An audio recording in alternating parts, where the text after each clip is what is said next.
Hi, welcome to my channel, Bow KTB Archery. This week I've got the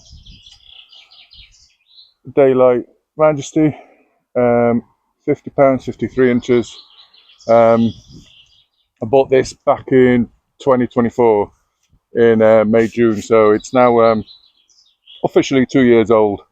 I know I've had a lot of people asking me to do reviews on the Majesty, just for longevity, because back in the early 2020s, there were some instances of Majesties just breaking unexpectedly.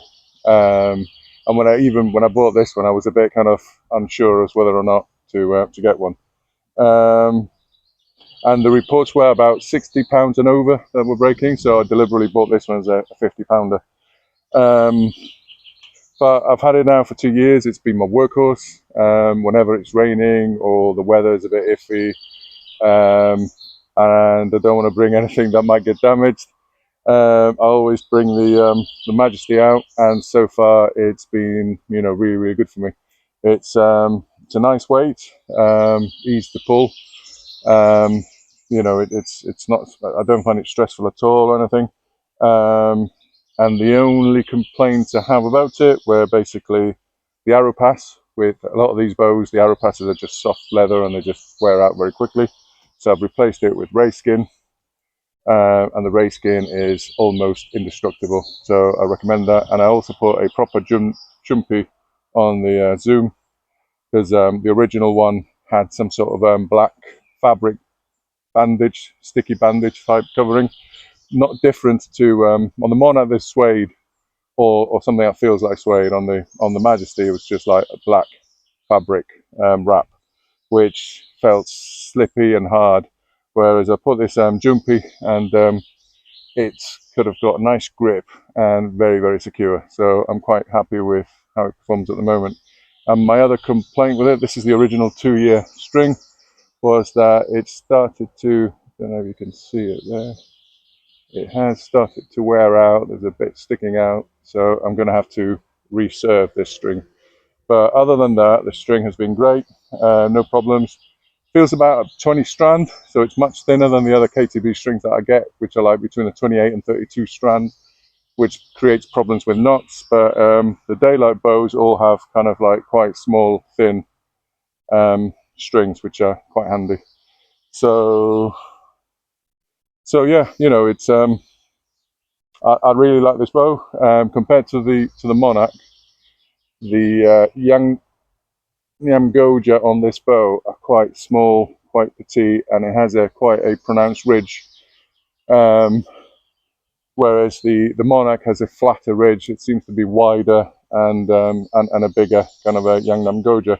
So I do like this one. It kind of reminds me a bit of the SMG in terms that it's small, and the width of the limb is actually thinner than the Dogoji. So if you look there, you can see that Dogoji is actually sticking out over the side of the limb. So I like that. I prefer the limbs to be slimmer or to have some taper, and this one does have a bit of taper as well. The arrow pass is actually narrower down here than it is over here. So it's all in all, I'm really happy with this bow. It was a kind of impulse purchase at the time. I had a disc. I bought it on Amazon, not directly from Daylite, because I had a discount code from Amazon, and I thought, for outdoors and sports, and I thought, well, perfect. And in the end, it was a really good price, and I'm really glad I got it. If I hadn't got it, some of my other bows would have had a lot more harder use. With this one, I bought it with the intention of just being a good for everything workhorse. Take it out whenever, and so far it's not disappointed. Brace height, I've got it at 6 inches, a fist mill, measured at the bottom of the zoom barrel. Lower brace height should be shorter than the top, but in this case it seems to be equal. So again, that's not something. The lower limb should be stronger than the top. So it has got a bit of flex, as you can see. in this direction, but in this direction the bow has no flex at all. It's really, really stable, torque resistant. So it's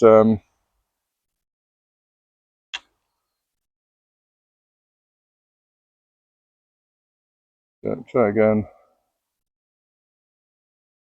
Yeah, it's got slightly better now. Slightly better now. I should measure this with a proper stick, but yeah. So that's more or less what it should be. You can correct them a bit, you know, give them a bit of shape, but the bows have been great. So I'm going to try a bit of shooting, practicing some different styles.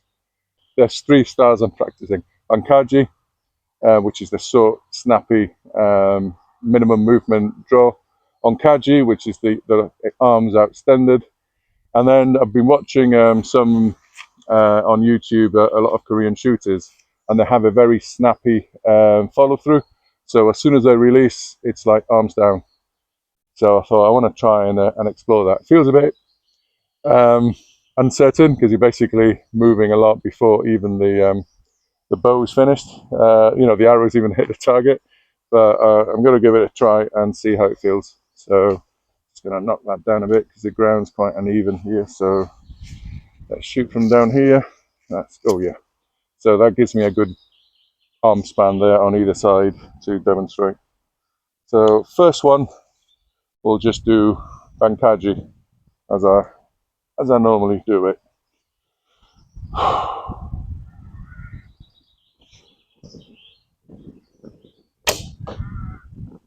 So a bit of noise there, but the arrow flies kind of straight. Let's try again.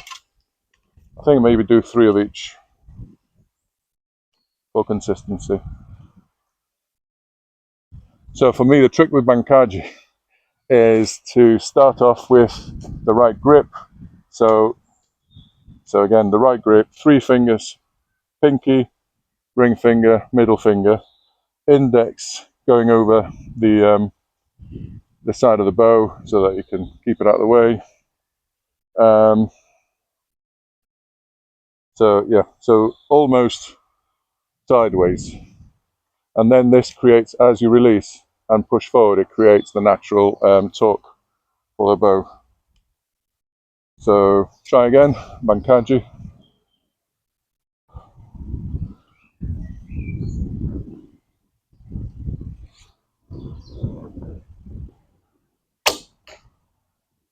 And it flies straight. Last one.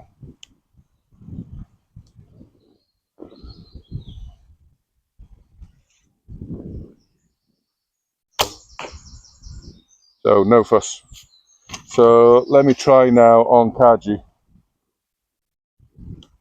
With Onkaji, I relax the grip and release and let the bow swing forward.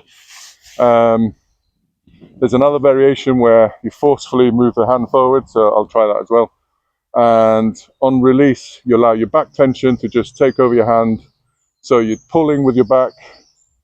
And if you just, if you just relax your elbow and your hand and you just do that with your back, your hand will follow, so it's just get that feeling of really sort of pulling with your back and relax the elbow on the hand and it just follows.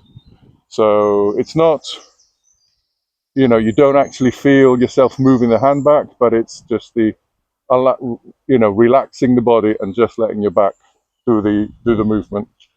So let's try on Kaji.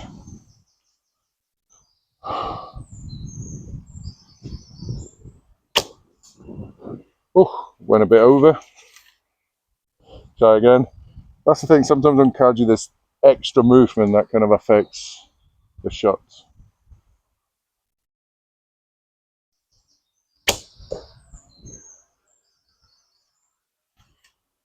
And now I'm going to try on Kaji with forcing the bow down instead of relaxing the grip.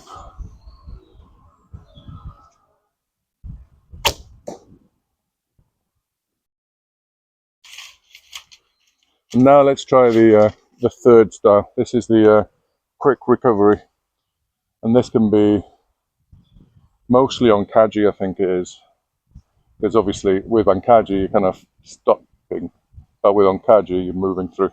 So, and on this one, I'm going to go for a slightly higher Gorgon position.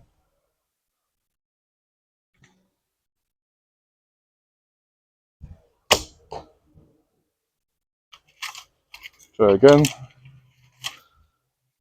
The interesting thing is that all the movement of the body happens when your arrow is already like halfway to the target, so it doesn't actually affect arrow flight at all.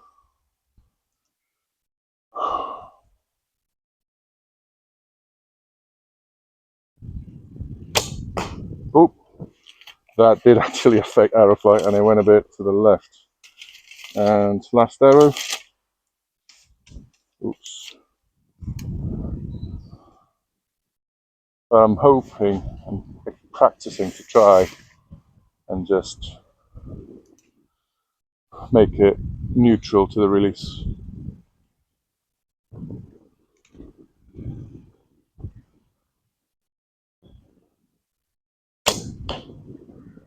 And that flew straight.